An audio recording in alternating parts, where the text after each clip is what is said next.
Welcome to Uplifting Conversations. I'm Toussaint Bailey, founder and CEO of Uplifting Capital. And today I'm here with Liv Gagnon and Sonya Dreizler from Choir. The word that I keep coming back to is uplifting. I have this conviction based on my lived experience that uplifting people or the planet doesn't have to be draining. It can actually feel uplifting to the person who's making that impact. It is a joy to have you both on. Of course, I hope you know what fans I am of you and your work at Choir, both collectively and individually. And so today, this podcast will be first to give you your flowers real time, and then just kind of introduce folks to the journey to Choir. I think if anyone doesn't know about Choir by now, I don't know where they have been living, at least the kinds of people who listen to me. But I don't think everybody knows the journey that got each of you there. And one of the things that we hope to do is to help people remain kind of fulfilled in a sustainable place as they do work to uplift others. And so just sharing how you are able to do that and kind of what you're doing to make sure that the work that you're doing, the incredible work that you're doing to change the face of media and conferences and everything else in financial services is work that continues to last and feeds you. So that's the whole idea. Amazing. Thank you for having us. It's a pleasure. So first, tell us all about Choir and make sure you kind of double click on Voices, please. And yeah, all the things.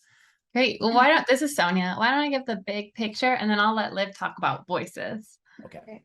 Okay. So Choir is a diversity tech platform built to, like you said, lift up the voices of people of color, of women, and of non-binary financial professionals on conference stages and in the media. And we do that in a few different ways. One is we work directly with conference organizers, giving them tools and resources and support so they can increase representation on stage. And for conferences that want it, we offer a diversity certification. And then the platform we're really excited to be launching right now is called Voices. And I'm going to let Liv talk about that. Before you, I love how casually that rolls out. Like that's something people do.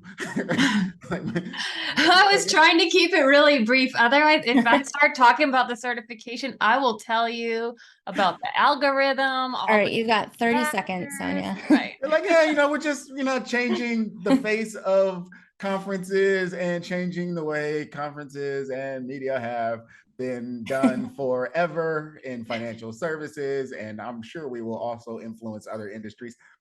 No big. That's no it. Big deal.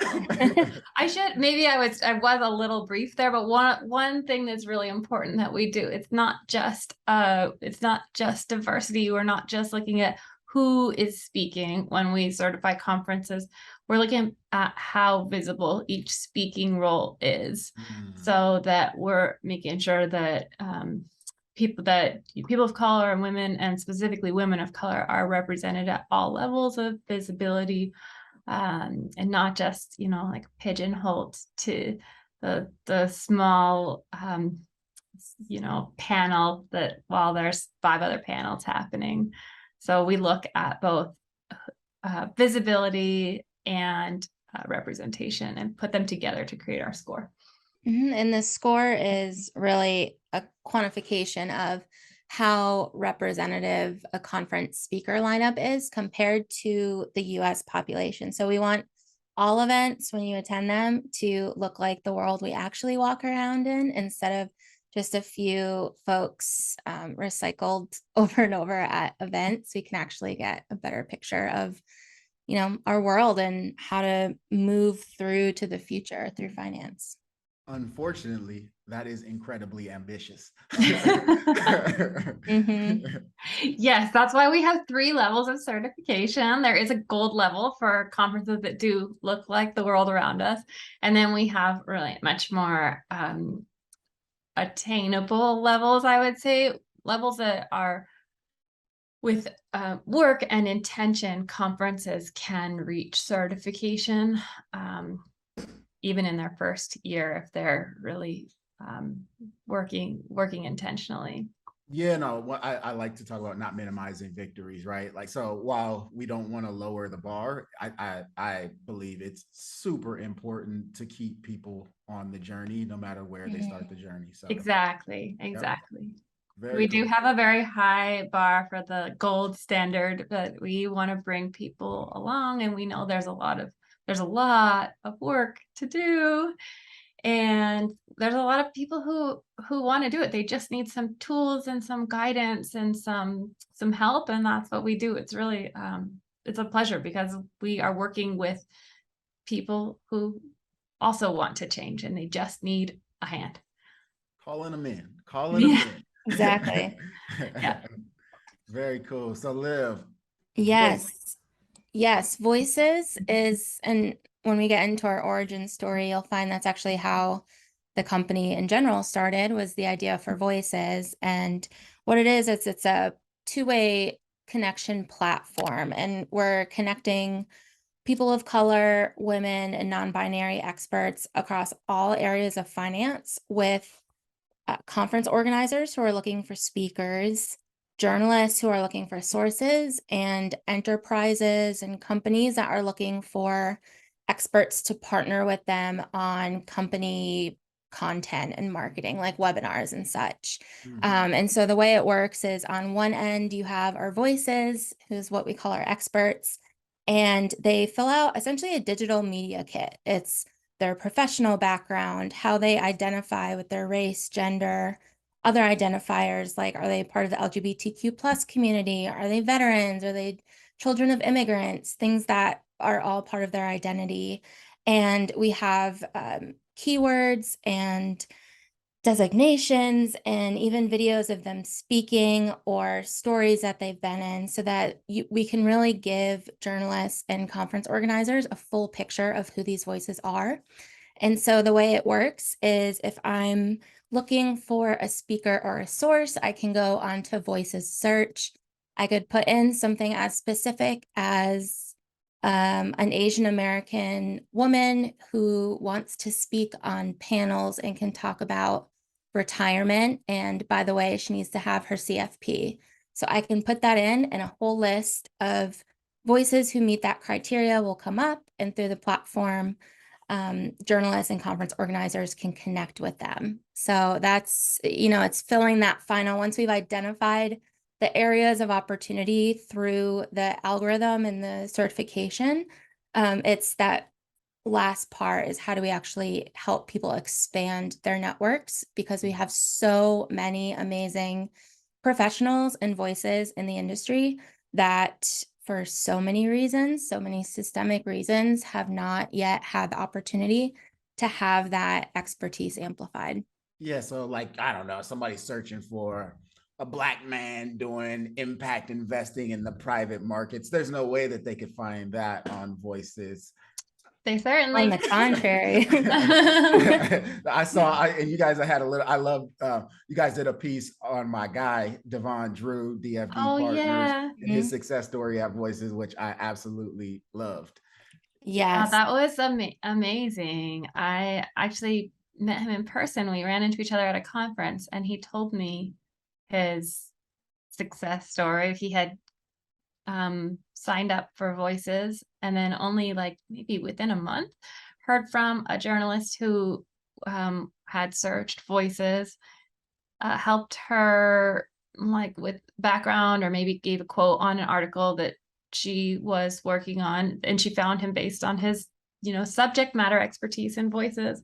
But then she got to talking with him and found found his background interesting, called him back later, interviewed him, and ended up doing a full profile on him. And that came out maybe a day or two before he and I ran into each other at a conference.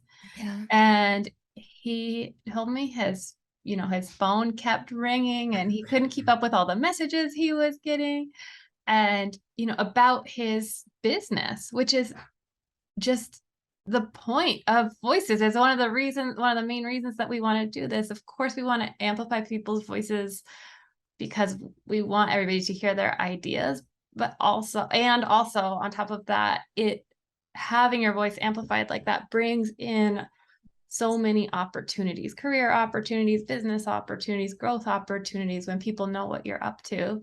Yeah, there's a lot of points in this journey that have and will continue to stand out in my mind. And Devon walking up to us at a conference, I had not known him before, and him saying, "Hey, you made my mother cry this morning," holding up the phone with his feature article on it, is really going to stick in my mind forever. I mean, it's the first time I've run into someone organically like that I had not known that had that success through Voices. So it was incredible.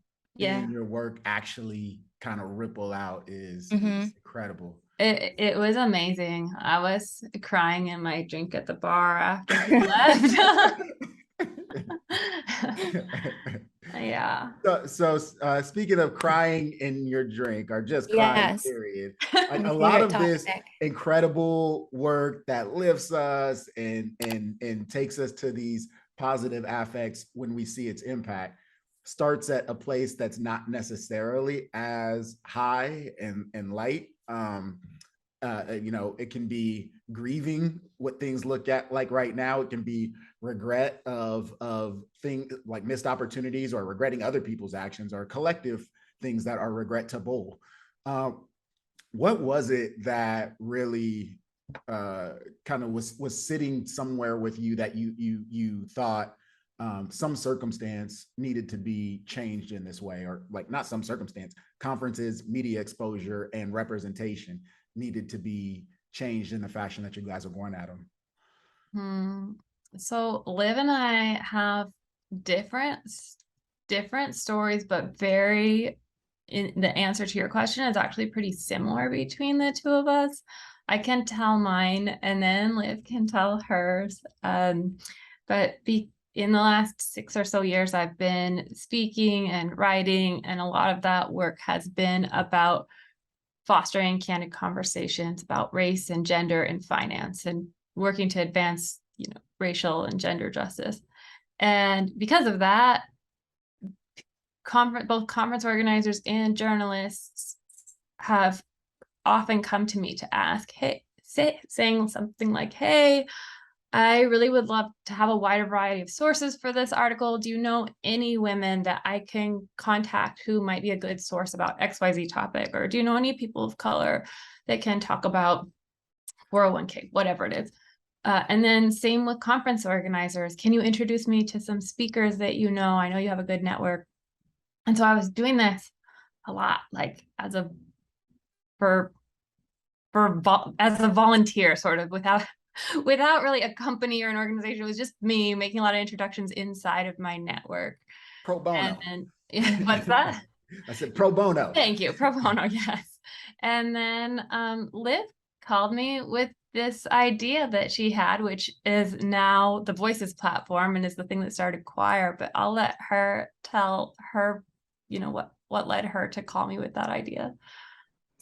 Yes. I resonate with this podcast and the topics a lot, because I'm someone who is constantly on that search to always be wanting to feel fulfilled by what I'm doing on a lot of levels. And as someone who jumped right into a PR career, working in Midtown Manhattan at PR agencies, working in financial services PR,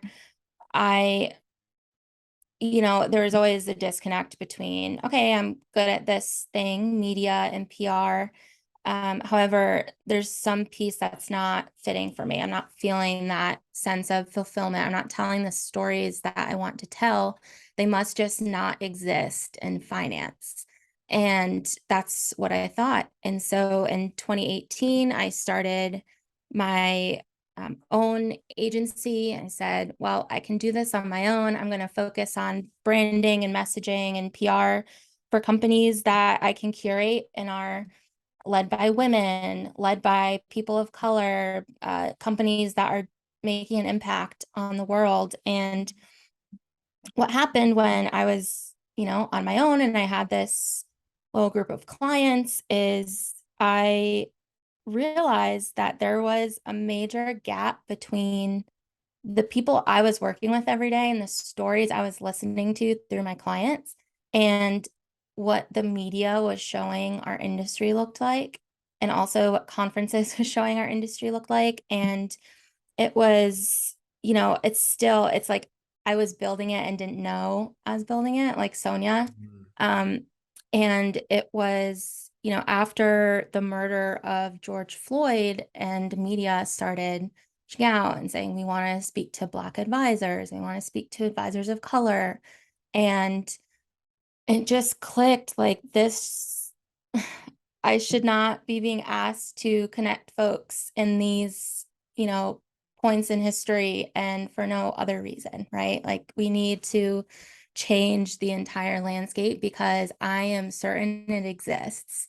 And so I had this idea like in the middle of the night, and I was like, what if there was a place where when the media reached out, the only people they could connect with were folks who'd been historically underrepresented? And I just couldn't get the idea out of my head. And for some reason, I was like, I just need to tell someone my idea. What about Sonya Dreizler? If Sonya Dreizler thinks this is a good idea, it must have legs. And I called her and I was like, hey, I have this idea. What do you think? And she's like, great idea. I find that with conferences too, they're always looking, we need to have more representation at conferences. And so we hung up and I was like, sweet, Sonia thought it was a good idea. And then she called again like an hour later and was like, I want in on this. Like we can do this together. We both have these very special skill sets and networks, and we can make this happen. And the rest, I mean, it was a year that we built this behind the scenes. That is so cool. So like so much of that resonates with me. Like so uplifting capital is essentially people calling me and asking after the murder of George Floyd, like, what can I do to have an impact? What can I like? What is there anything I can do? And then instead of me getting frustrated by the calls, or like I did the Just Listen project, I know Sonya, you alluded to that, like trying to help the conversations and saying you can go toward that conversation. But for me, it was this realization that people actually do want to do something. Like, and if you build a container to kind of increase the efficiency of them like moving us forward in the ways that they have the ability to move us forward, then like there's so much cool stuff that can be done. I love that. I guess the other question that I have is, what gave you hope that even some part of the industry at large was ready for this form of change? That's a good question. That's a great question. I can go first on that. I don't know if it was so much as they were ready, but I wanted to take advantage of the fact that everyone seemed to see the importance of voicing their commitment to it. And I knew that unless we have this moment where people are publicly stating their commitment to change, let's harness that and move it into action while we can. And so that was, I guess that's my answer to that. And I think, what gives me hope, probably what's given me hope in the last, few years is I put out a series of stories called the Do Better series around the same time that you had the Just Listen series, and about the stories of women in finance and their stories of discrimination, assault, and harassment that they've faced at work in financial services. And when I first put it out, I was very nervous that people would read it and I would just lose every opportunity I had worked for. All of my prior years of my career would be just like tossed because I was going to talk about the thing that nobody would talk about, this thing that happens to so many of us. and nobody in our industry just won't talk about, and women don't talk about it for a number of reasons, mostly safety reasons and legal reasons. And that's why I wanted to share and sort of open it up. And I was very worried, but I did it anyways. Thanks actually, in part to Liv. She gave me a nudge to do it. And the response was really incredible, from women and men, from even including from media, picked it up. Like it was all over the place, and the response was very positive. People didn't know this was happening and wanted to do better, and they wanted help. They wanted to know what they could do. And so seeing the response to that, I thought, okay, yeah, people are ready for this conversation. Just because we haven't had it as an industry before, it doesn't mean we're not ready. Who did you become on the other side of that fear? Like who, like the person who was a little bit afraid to do that, like obviously not so afraid that you didn't do it, but then afterwards, and after kind of the choir Yeah. that joined you kind of in that, like who are you now that you weren't then, or in terms of how you've grown? Yeah, I think I've found like I've always like wanted to talk about the things that nobody else wants to talk about, and finding some success in that just gave me sort of more encouragement that I could do work in that space. It was a hard time though. I don't want to like gloss over it. It took that series took a ton of time to put together and to write. I shopped it around to media outlets and nobody wanted it. So I had to self-publish it. And so all that work and all that time was unpaid. And I didn't really make money from it at all. I did make a lot of contacts, and that was good. And eventually some speaking engagements. But it was very, very hard to do, both like logistically and emotionally. Reading all those stories, just I was a wreck some days. It was really hard. And now I can see in retrospect, I'm so glad that I did it. And I know it's had a huge impact on so many people.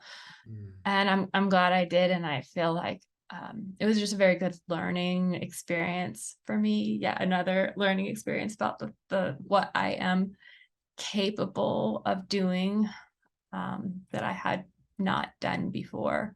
I continue to learn that I am good at doing things as I go, and I don't have to have done something before to do the thing now. This is something that you'd think I would know by now, but I keep relearning that I have the skills needed to solve a problem on the go, instead of needing to figure everything out before I start. Yeah, you are literally creating something that has never existed before. And so Yeah, I would underscore that point.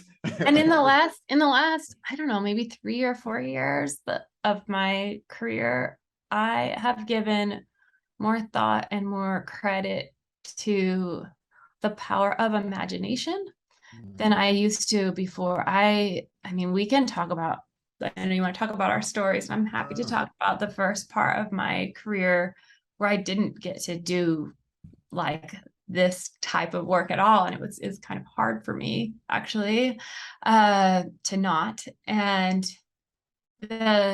to be able to now like imagine something better and just try to build towards that. I've seen people do it before and admired it from other people, and especially like superhero Rachel Robichaudi. I've seen her do this, and she's like just seen her build a blueprint in her mind of how finance can be better, and then just go do it. And watching her do that, it gave me a lot of like food for thought about imagination and how powerful it is. And a lot of inspiration to go and do that myself as well. And so, yeah, I guess that's maybe the very long-winded answer to your question of like, what did doing that series, like publishing that series, what did it give me that I didn't have before? And I think maybe cemented for me the power of building off of imagining something better, and then just figuring out how to get there. You guys, you answered my next question. I'll ask it anyway because maybe Liv has an answer. But I always also wonder because if you had an uncle in the Silicon Valley that could write you $100 million check and seed your company, that would make things a whole lot easier.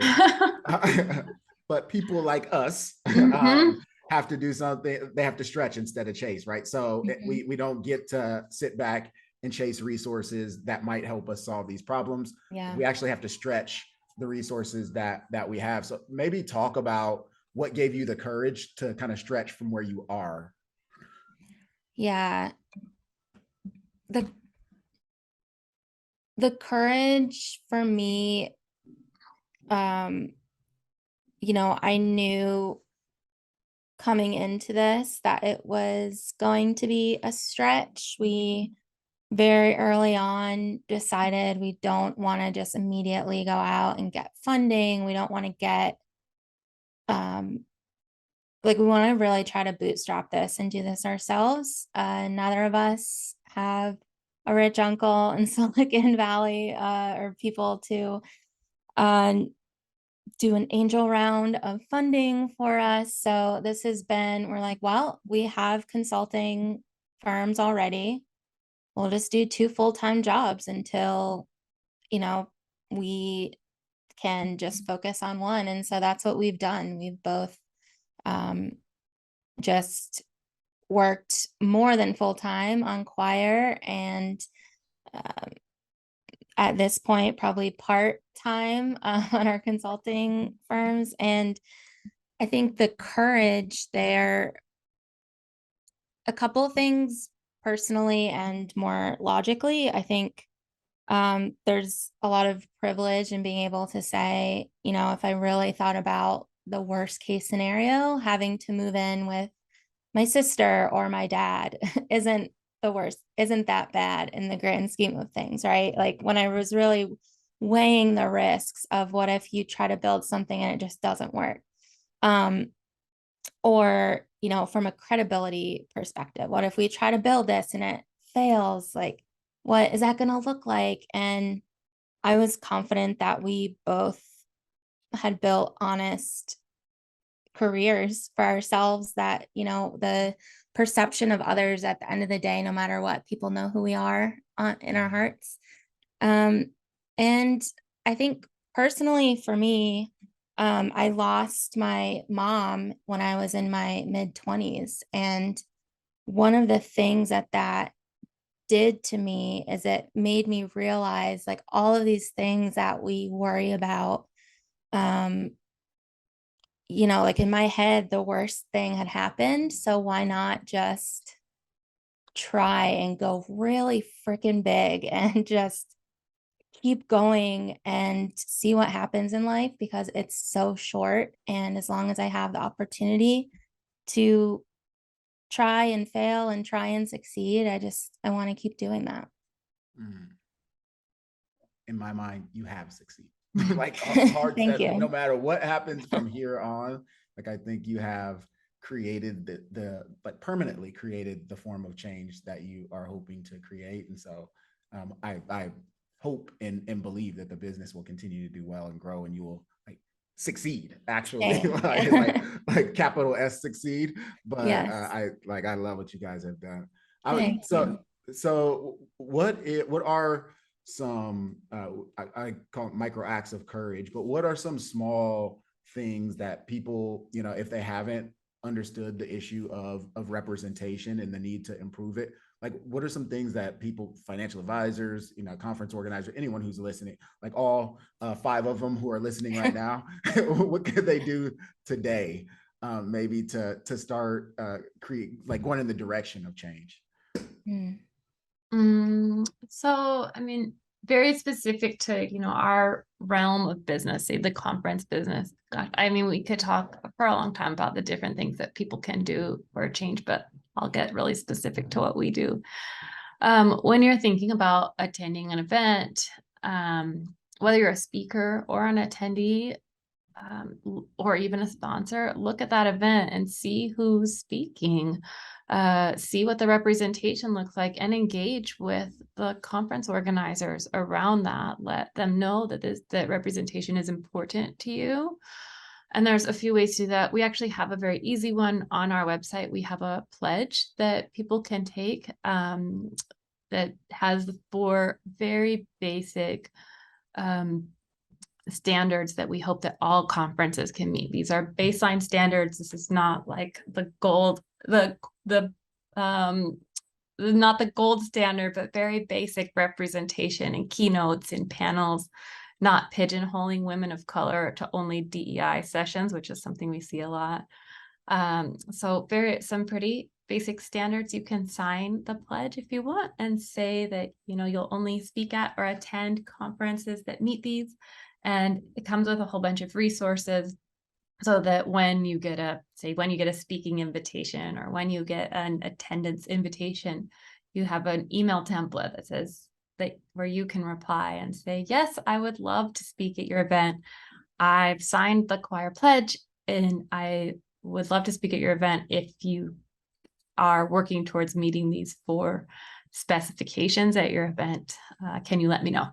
And so we have all the tools and words for that there. So we try to make it, like you were saying earlier, like try to make it very easy for people who have good intention to move that forward.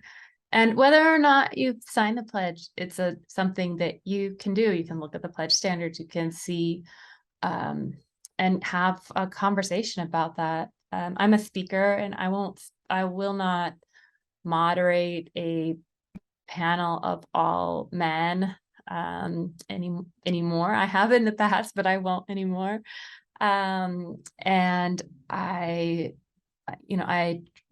will try if the group that I'm in, if it's a panel of, say like 4 or more, I really I won't speak on it unless there's at least one person of color on the panel. And I always look at the agenda, and I've been having this conversation with conference organizers since well before we had the pledge at a personal level. And now we've made it accessible for everyone. And my standards that I mentioned for me personally, and the pledge standards are a little bit, they're not quite as stringent, but I, of course, this is something that is personally very important to me and try to make them even more specific for the work that I do. I love that. Very cool. Yeah. But I would just say, like, generally, I mean, this is like one way, but generally bring it up, talk about it. Like, it's okay. And it's okay, especially I'll just, for people who are who are listening to this, I'll just call out before I say this. I'm white. And I will say to other white folks, it is okay to talk about race.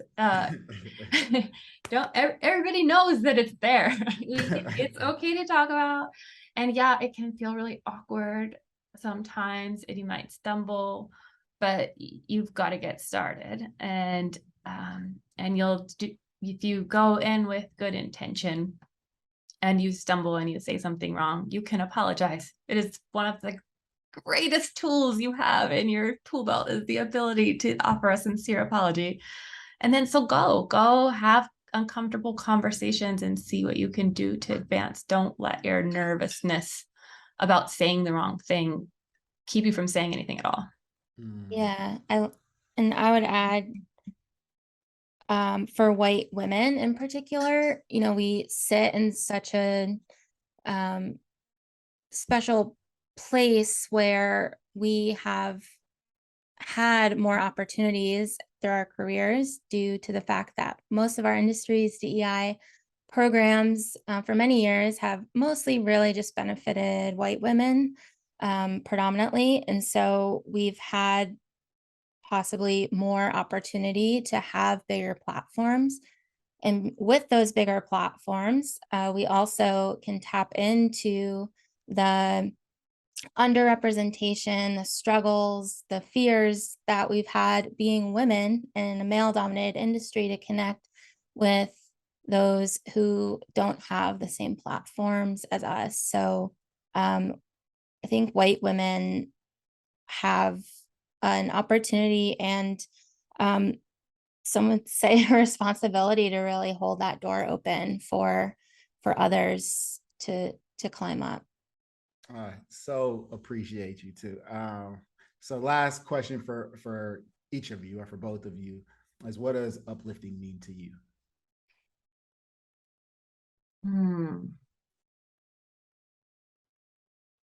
think uplifting to me means taking whatever sort of skills and platform and expertise you have and using it not just for yourself, but to bring up other people around you, and especially looking out for, you know, the experts around you that have been systemically marginalized by our, by financial services, or more generally, if you're, thinking broader than that, and using your platform to pass the mic, to share and to shine a light on other people's stories as well as your own. Yeah, I would say uplifting to me means helping people grow in whatever way they need to without expecting anything in return. Often, I think we can get caught up in that allyship movement, right? Of I'm gonna, help people and then talk about the work, how I'm an ally. But if we really just thought of it in terms of taking time and sending that one email to connect to people, or bowing out of a speaking engagement and offering it to someone on your team who hasn't had as much opportunity, and just, watching them shine, to me, that's what uplifting really is. Well, Liv and Sonya, you are both uplifting to me. I deeply appreciate you, and I am looking forward to continuing to watch you just be a force and create forces in the industry. Thank you. Well, thank you. This is conversation. Yeah, I could have this conversation all day. So thank you. Please be sure to subscribe, like, and click the notification button so you never miss an episode.